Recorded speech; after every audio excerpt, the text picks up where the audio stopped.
Does your current premium finance company lock you into long-term agreements? That's because they don't want you talking to us. At IFS, we win your business the good old-fashioned way, with customer service. I know you don't always have to use a premium finance company, but when you do, you should use IFS. Cheers. Hi there, welcome to another episode of the Digital Insurance Podcast, and this is another episode in our M&A series. I'm your host, Tom Reid. I'm joined today by my colleague, Jeff Roy, CEO of Excalibur Insurance. Unfortunately, Steve and Adam are not able to join us today. They're off in various parts of Booney land without any connection, so they're here in spirit. Very pleased today to be welcoming Jamie Reid. Jamie is the Senior VP of Corporate Development for Westland. Jamie, how's it going? Hey, great. How you guys doing? Very well, thank you. So Jamie, let's get started. Before we dive into our list of questions here, why don't we start off with you? Why don't you give us a quick background of yourself and tell us how you came to be working in a senior role at Westland? Sure. Yeah, happy to. I've been with Westland now for a little more than a year and a half. Came in as part of an acquisition, like an awful lot of people here at Westland have. My brokerage was the Storm Insurance Group, which included AP Reid, Zipshore, and a couple of other brands. And we were building a pretty exciting brokerage across the country, and I guess got noticed by Westland. It would be a good way of saying it. And then was approached by Jason Wobbs, our CEO, and Jamie, our president, and reached out and talked about how, hey, maybe you'd be interested in coming along and being part of this Westland ride. Of course, at first it's, well, no, we're not for sale. I'm not ready for that. But then, the more I got to know them, the more I heard the story, it started to resonate that, really becoming part of this organization, wasn't the same, it wasn't giving up or being ready to sell or any of that. It was really, hey, how do I take what we're doing, take it to the next level, and really put that plan on steroids for myself and for our team. And that's really what's happened. So a year and a half in, it's been an exciting ride. I'm fortunate that, most of my role is in the M&A space. So I get to meet with brokers across the country, talk about, what Westland is doing, how they can join. And it's a really exciting role. Enjoying it a lot. It sounds like you bring perspective to prospective acquisitions that, some folks might not have, having obviously gone through that process yourself. I think, yeah, like I grew up in the business. So my mom started my brokerage, AP Reid, and, I started working there through school, 8, 9 years old, going there after school as a babysitter, that kind of thing. So I really, grew up in insurance. And other than a short stint at a computer company and McDonald's, it really was my first, real job, and built and grew into that business. And we did at our brokerage a handful of acquisitions and had that perspective from both sides as a buyer before becoming a seller, and then became a seller. So now working as a buyer again, I've got that perspective of, formerly being a buyer and then also being a seller coming through it. So let's talk about Westland. Can you give us a quick background on Westland? Where did Westland come from and where are you guys going? Story begins in 1980 with Jeff Wobbs Sr., who at the time worked for the Continental Insurance Company. And he was ever progressing in various leadership roles through the company out west, and had brought the family there, settled in, and really developed quite a life for themselves. When got the nod for a promotion, and that promotion would have moved them back to Ontario. And at that time, like I said, well rooted in the community, kids in sports, going to school, decided that really wasn't for them. So quit the job, left the company side, and then bought his first brokerage in Ladner, BC, and that was in 1980. And since then, as I say, the rest is history. But since then, obviously, significant growth, multiple acquisitions, special programs, like the kind of things that Westland has built have been pretty exciting and impressive. But the main thing is that Jeff wanted to build the kind of business where people wanted to come to work and build their careers and be part of that community and be supported. He really felt that you spend most of your waking hours at work, and that place of business should really be somewhere that you're happy to be. Like that was just an important base model. And really today we believe that no matter what business cycle we're in, as a hard market, soft market, whatever our plans are, if the employees are engaged, if they're happy to be there, if they're part of the plan, then we're really halfway there, and we're far more likely to achieve really anything that we set our mind to by doing that. And that was really set up with Jeff in the early days. Today, the company is still the majority shareholder remains the Wubbs family, and led by our CEO Jason Wubbs, and that's a second generation CEO, second generation family leading and growing the business today. What Westland has built, what the Wubbs family has done is quite impressive. But yet when you meet them, it's like humble and accessible and very true to the roots of who they are and where they come from. And that's certainly resonated big time with me in terms of joining the business, and lots of other brokers I've talked to, same thing. That's kind of where they're from, where we're going. Rapid growth nationally, big in the West, still maybe relatively new in the East, but quite significant. Across the country today, around 2,500 employees, 200 plus locations, trading around $2.5 billion in premium into the marketplace. So it's quite a significant operation, definitely one of Canada's largest, and certainly unique in that it's Canadian, family owned and independent at being that size. And that's a really unique thing about Westland, that we're there and have achieved that. That's great. Good intro on the Westland. And again, I think most brokers have seen the name quite regularly in insurance news with all the acquisitions over the last number of years. So let's flip things over. Why should a broker sell to Westland? What's your elevator pitch? And aside from money, what value does Westland bring? You talked about the great culture earlier on. Give us your pitch, Jamie.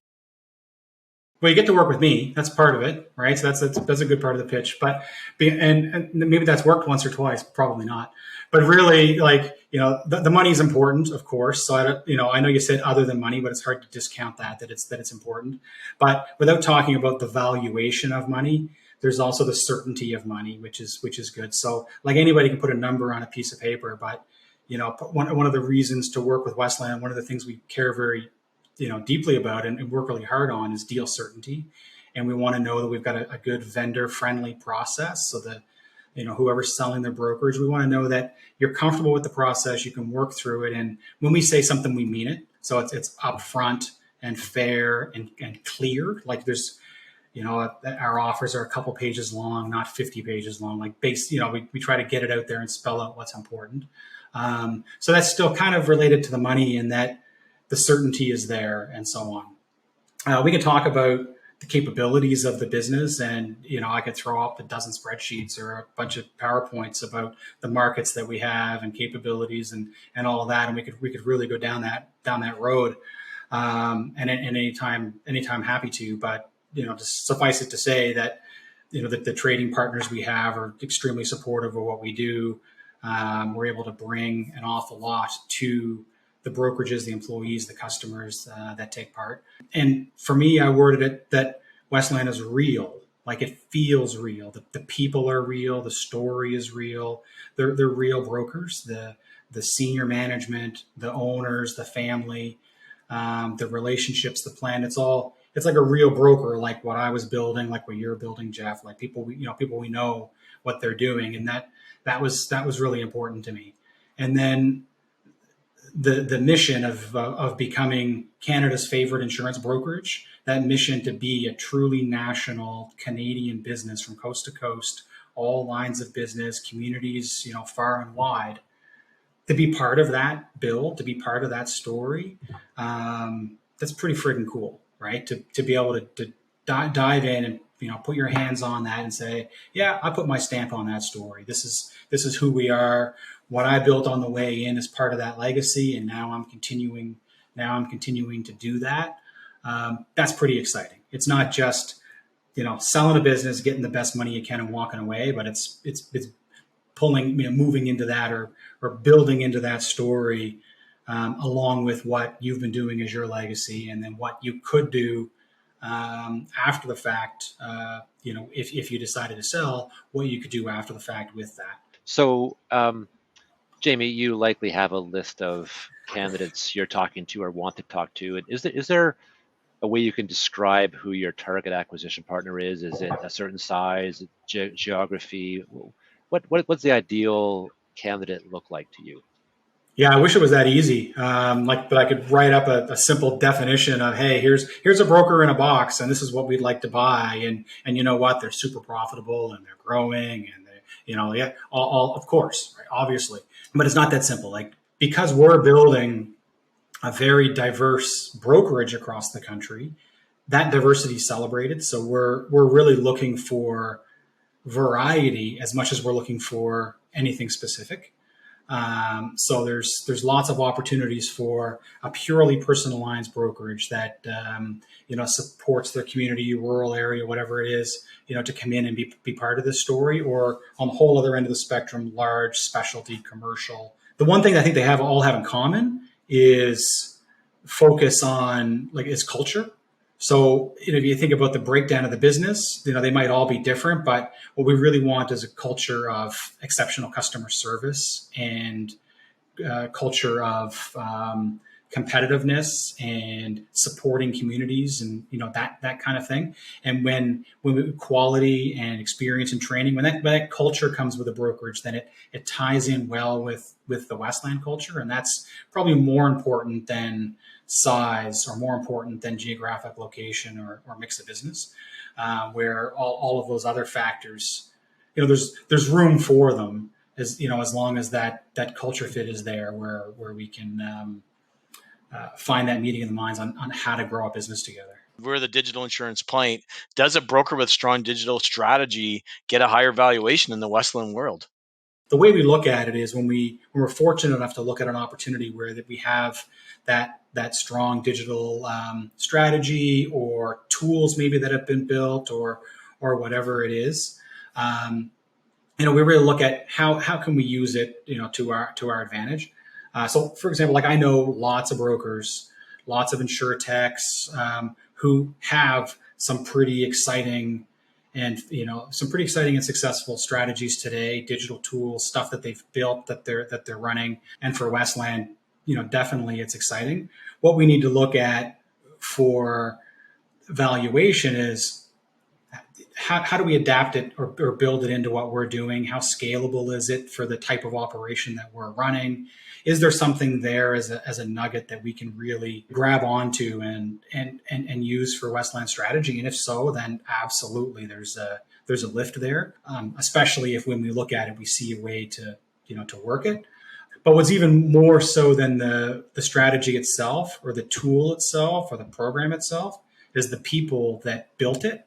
That's really where the value is. So when we look at a brokerage that's done something really cool and built a lot of success based on that, the value there is the people that built it more than anything else, because those people, if they join Westland, are going to become part of the ecosystem that's building what Westland's doing. And that value is extremely exciting to us and attractive to us. And that's really what I think would translate its way into valuations when we're looking at an opportunity like that, is certainly the strategy or the tool itself, but the people that built it and how they can take what they've learned, take the experiences that they've had, and then help us build and keep growing to the next level.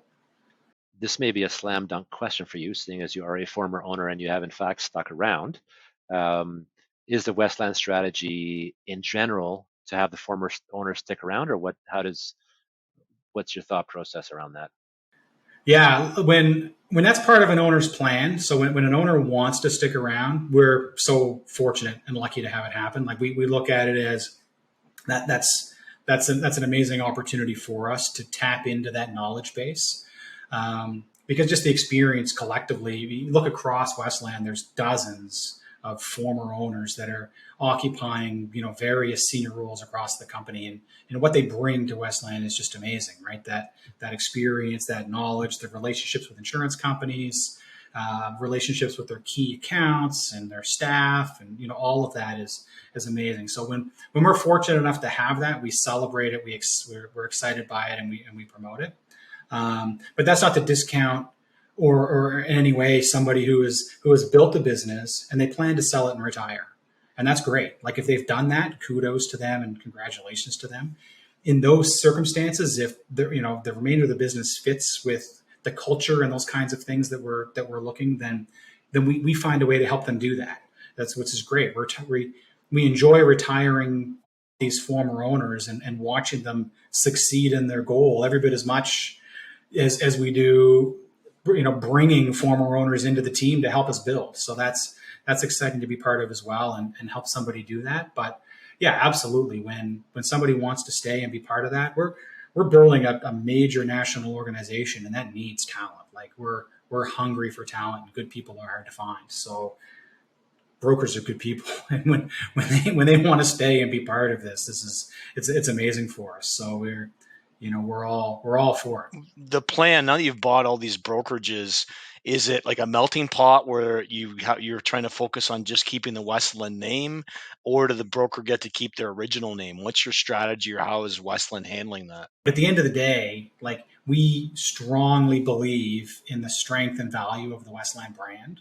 Like we believe in it, and we know that it's a strong brand, the brand values behind it, the pillars, the mission, like all of that. We definitely have drank the Kool-Aid, right? Like we believe in the Westland brand, and there's, hundreds of people across the country working hard every day to promote and grow and build that brand. So there's that, whether that's the social media team and the websites and advertising, community events. We have hundreds of community events that we sponsor across the country in the run of a year. Like all of those types of things is developing that brand. And collectively as a group, we're far, far more effective and efficient building that brand than we are trying to build dozens and dozens of individual brands, right? Whether one brand is stronger, better, does it have a prettier logo? Like, we can all have all those arguments we want, but at the end of the day, building one brand is going to be more efficient for everybody that's there. And so, we think that one brand is the strong strategy, but there's exceptions to every rule. So there's always going to be these examples where, maybe we have to do some kind of mixing and matching or whatever because of something specialty. Those will come up. Great. So we've talked a little bit about owners and so on. What's in it for the employees of the business that's been acquired?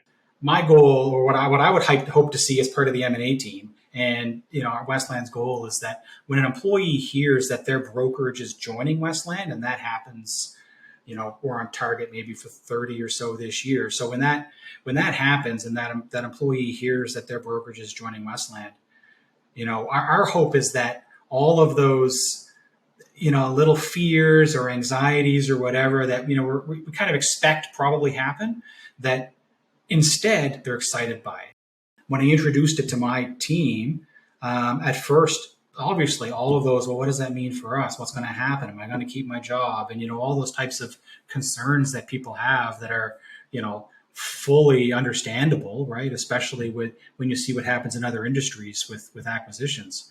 But it didn't take long to tell them, no, look, like Westland needs people. Like the last thing we're going to do is come in and you guys are great talent. Like this is amazing. This is the main thing that they want is all of this talent. So you're protected. You're going to be in good shape. And then let's talk about the benefits. Let's talk about the opportunities for advancement that, we were doing pretty good as a brokerage with our growth, but take all that and multiply it by 10, what's available, or 20, what's available as part of an organization like Westland for those employees for growth. We have folks that have moved across the country and, taken transfers. So job listings are on our website all the time. Maybe I live in Nova Scotia. I see a job opportunity in Ontario. I'd like to move, go apply and take it. And we've seen lots of advancements like that come through. So that's, that type of thing is pretty exciting for employees. Our hope is that there's a home for everybody, right? Lots of room at the bar, kind of like I said. Like, our hope is that when these employees get introduced to Westland, that they find their home. Some roles might change, of course, different organizations, different systems, those kinds of things. But good people always have a home. Ambitious people are always going to find success. So we give them that platform. We give them that opportunity. and really hope that they take it and succeed with us. Now, what's in it for the carriers? I like to think that nobody loses, right? In this game, in this plan, what we're doing, I really don't think there's any losers in this. And when I think about winners, I really try to think about the client winning, right? Like that's the primary goal is what are we doing so the client wins? Because that's first and foremost, right? As our number one pillar is consistently exceptional client experience. Like how is that client winning? And that's supported by our other pillar of being a preferred partner of our insurance providers. And that partnership is how we make sure those clients win, where we work very closely with our carriers, building those relationships. And it's not just simply, the Westland relationship and then everybody is part of that, but all of the brokerages like myself and others that have joined Westland, they have their strong relationships with carriers. And collectively, all of those relationships build up into the massively strong relationship we have now with really all of the top carriers in the country. So that what that relationship does is for our clients, for our staff, we know we matter to the insurance companies, the spoils of success that come with that size. But how do we use it appropriately is to build that partnership that's sustainable for us. Like we want sustainable, long-term, profitable growth. Obviously, we want good CPCs and whatever else. But it's a bigger picture than that partnership that we need and the capacity and how we trade into the market and have that reputation so we can get stuff done for our customers. So Jamie, let's get into the $64,000 question here. How does Westland value a brokerage, right? We know some folks do it on EBITDA, some folks do it on top line, or some other ones. So that's part one. How do you do that? Part two is, in your opinion, where do you think multiples are going these days? Yeah. How do we value? What do you want? No, just kidding. But honestly, though, there really isn't a magic formula that we use. We treat it really more of an art than a science. And, there might be a few that run it through a million spreadsheets and they've got, this is the way we do it. Obviously we use spreadsheets and we're using math and we're not just completely making it up, but there's really a bit more of an art to it. And we don't necessarily think about multiple of EBITDA versus multiple of revenue. We kind of look at, you can kind of look at either. And the reason is when we're buying a brokerage, and really when anybody's buying any business, what you're buying is the future earnings of that business, right? So when we're looking at it, we're looking at what are the earnings, and you can call it EBITDA, you can call it profit, it can be with it without tax and depreciation, and whatever. It doesn't really matter. At the end of the day, it's the same thing, which is what's it going to make? What does it make? In some cases, what it makes is the salary to the owner, or sometimes the owner and family members, and that kind of thing. Sometimes it's buildings that the brokerage owns. Like the profit looks like all kinds of different things. So when we're looking at it, we try to figure out, okay, what does this brokerage make, or what can this brokerage make? And then we look at it over the next 2, 3, 4, 5 years. If it becomes part of Westland, what can we do? What can we make with that brokerage? And does it have something unique, like I talked about earlier, for a special program that we can maybe grow nationally? The digital strategies, what do the leads look like? What does the retention look like? How sticky is that revenue? All those kinds of things. Because what we're really looking at is those earnings, how reliable are they, number one, and how much can we grow them, number two. And then when we get to what we can grow them, then it's, here we are, okay, how much of that can we share with the seller? And then that's kind of our next step is, what do we think we're going to look like in a few years? What's it going to take us to do that? Because maybe, we need to add markets and add support and hire salespeople. Who knows what we might need to do? But based on what we need to do to achieve whatever that goal is, then how much of that can we reasonably share with the seller? And that ends up, and the art of it is, it ends up with a number usually at the end of the day, I guess, right? So let's say this, the same brokerage on a normalized EBITDA basis was $10 last year, $10 this year, $10 next year. Do you see the industry paying more for that, flattening, going down? Where because obviously multiples have gone up over time. That dollar Yeah. value has gone up for the same underlying value. What do you see the trajectory? Is it going up, flat, down? Where do you think it's going? What I would look at and say is there's a lot going on right now in the world, right? So if you look at the volatility in the markets, the inflation, the interest rates, possible pending recession, I would look at all of that and ask, what do you think the odds are of those items improving a brokerage profitability versus hurting a brokerage profitability, right? And that's really what the drive is going to be, is to how much any buyer is willing to pay for that profit is going to be based on how much they think it's going to grow or shrink over a period of time. And I'd look at it and, my crystal ball, I think that inflation, more than most of the other items, is likely going to increase the costs in a brokerage, payroll and rent and systems and all of that.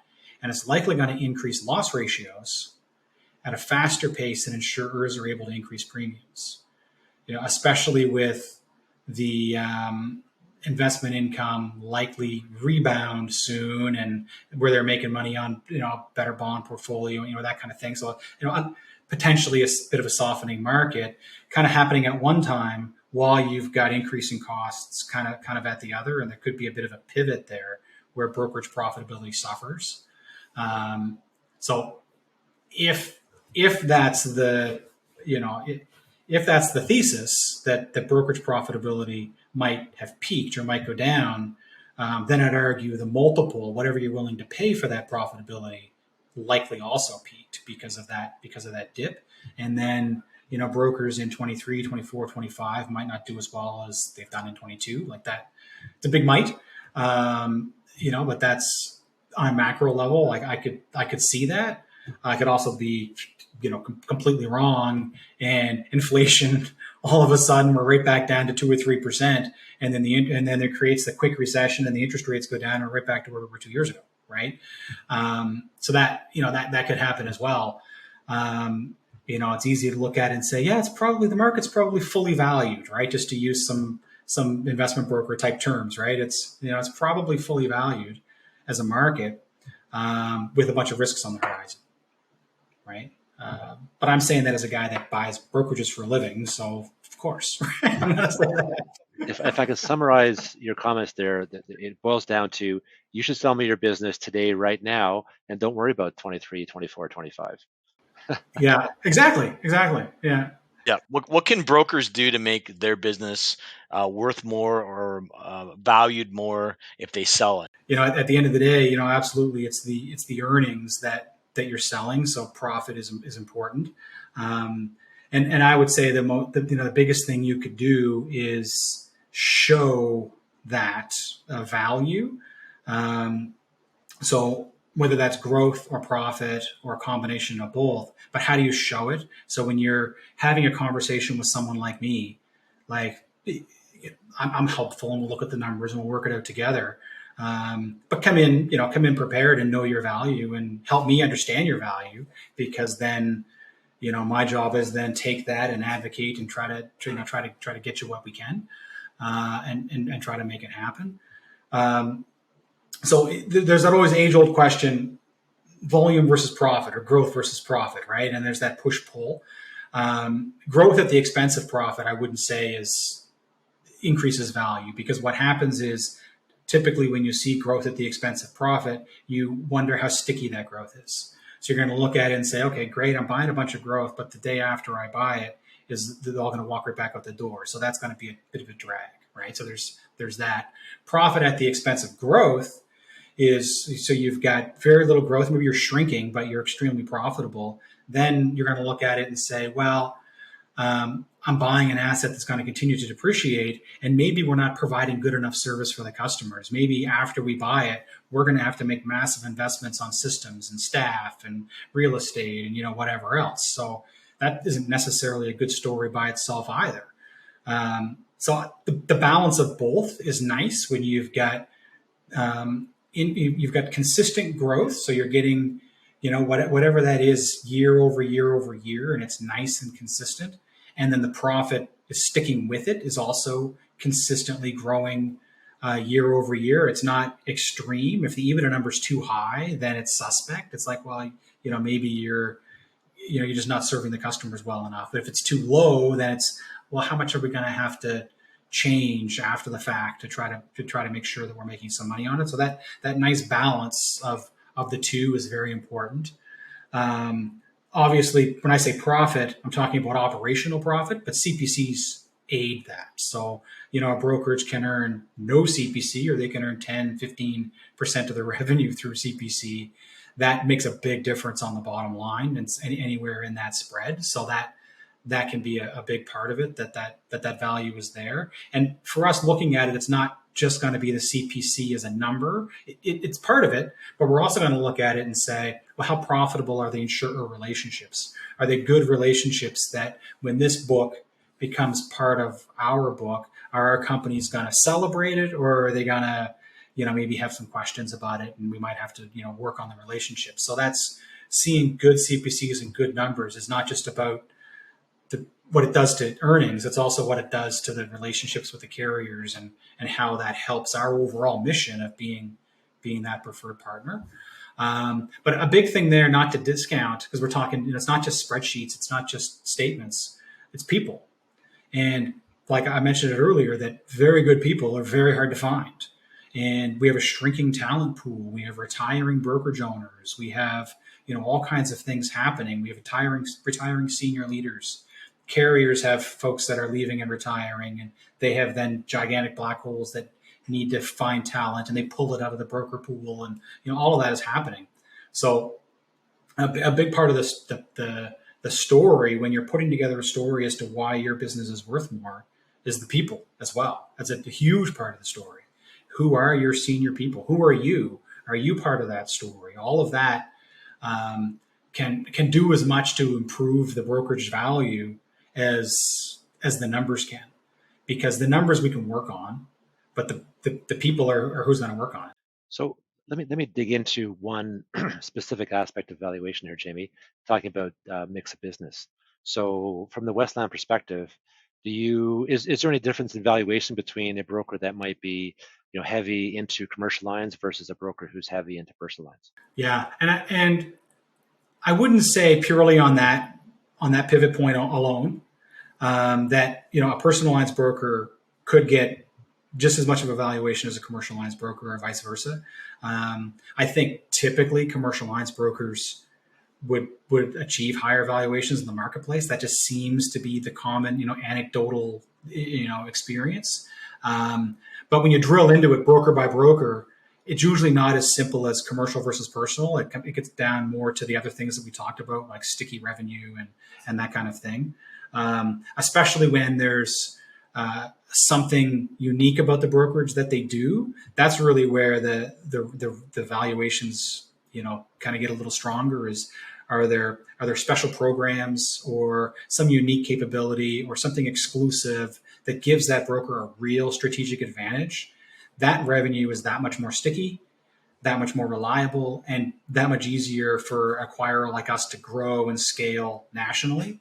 And that's going to really impact like a valuation more than just purely percentage personal lines or commercial lines. I think if we look at it just simply personal lines, commercial lines, we're taking too macro of a view and trying to paint a broad brush. But if we drill down into this is a commercial lines broker, and they got these dozen special programs, and hey, look, they fit nicely with some programs we have, and we're going to roll them out now. Okay, that's some nice value. But maybe a personal lines broker has some groups that they've got good opportunities to expand. They're local, but the endorsement is national or regional, so we can add some fuel to that fire that they've started. Then that's going to be really strong. So a commercial broker or a personal broker on either side maybe doesn't have any of that, which could be a little bit lower. But if they've got some of that, then that drives it more. Plus all of the other things like we talked about, like just generally the growth and the value and the profitability of the book. I think if I lined up our last 30 deals or whatever and tried to decipher personal lines versus commercial lines, I doubt I'd really see a valuation pattern. where I'd see it as more on all these other things that drive it, that give it something special that we can really expand on or try to develop. I wanted to see your Westland's position for people that have a ROFR or right of first refusal in place. If somebody's got that, does that make you back off? Does it diminish the value of the brokerage? How do you guys treat people that have a ROFR in place? The way I've looked at ROFRs, and from what experiences that I've had talking to those that hold them and those that have them, I know some carriers, one in particular who I know really well, who I've done a lot of business with over the years, who made it very clear to me that, look, we do have ROFRs from time to time. And, when we do, it's purely to protect what we have. Like we've got a financing arrangement or a book or, whatever we've done. And that ROFR is there purely to protect that. But at the end of the day, that ROFR is not intended in any way to get in the way of entrepreneurial activity. It's not intended to stop brokers from being brokers. It's not intended to drive activity or actions in any one direction. It's there simply to protect the business, right? It's for a financing vehicle, and that's all it is. When we see that, I don't see any reason to expect that whoever holds that ROFR to get in the way of us doing a deal with the broker. So we talk with the broker, they've got that. I don't see any reason to expect that partner or whoever it is that has that ROFR to get in the way of our conversations, to do anything. So I don't see any reason why we wouldn't go down that road and work with that broker to do it, right? So in those scenarios, there's others where a ROFR is done very specifically with the intention to eventually buy that brokerage. And it's pretty clear that that's the plan. Maybe it's explicit, maybe it's implicit, but it's pretty clear. When that's the case, there's a relationship there and a bit of an expectation that party A intends to buy party B, and party B probably intended to sell to party A when they sign the ROFR. When that type of ROFR exists and that's the relationship that exists with it, then just like I don't expect in the first example that that partner would stick their nose into our business and try to prevent it from happening because they know we respect them and they know we're going to take care of them. I don't see why we would, likely want to stick our nose in and try to get in the middle of that business where there's a relationship that was created at some point in time that really was intended to consummate in a sale. Last thing that we want to ask you is, well, what is the end look like for Westland? Is there an end game that is in the head of the various owners of the firm? Where's Westland going at the ultimate end of the road here? There's no pure end game like that. It's not a hockey game that's over in 60 minutes and that's it. Like it's business, it's ongoing, and the game. That the plan that they would have had a few years ago looks totally different than it does today. And in a few years from now, I'm sure it'll continue to evolve and look different again. But the plan today is to become Canada's favorite insurance brokerage. And that means developing the business we're developing and growing it coast to coast, communities all over the coast to coast, really, I would say, but communities all over the country, in every region. All lines of business. So that's personal lines, obviously, commercial, specialty, our corporate risk advisory business, benefits now that we've recently gone bigger into, and life. So that those areas, that's a big part of that business is building that business across the country that is in all of these areas, and really doing that in a way to be relevant and significant as a player when trading with the insurers, who of course are going to keep getting larger and all of that, but being relevant for many years, 5, 10, 20 years to come, as that player that really is that relevant Canadian owned, independent, pure type of operation that's super unique today in Canada at this size, but be relevant, and we do it, and relevant on a national scale, and potentially from there it becomes that relevance on a national scale becomes relevance on a global scale, where we're known in these insurance markets in Europe and elsewhere to support what we're doing. So I wouldn't say there's an end game in that sense, but it's more you can kind of see it when you step back and imagine what it looks like in 5 or 10 years. But when we get there, I don't think we're going to sit back and say, okay, we did it, right? I think it's going to continue to roll into the next and the next and the next. There's no finish line. Do a quick shout out to our sponsors, IFS Premium Finance, the Crew Group, Garrison's Brewery, and our charity partner, WIC. Thank you guys for all you do for us.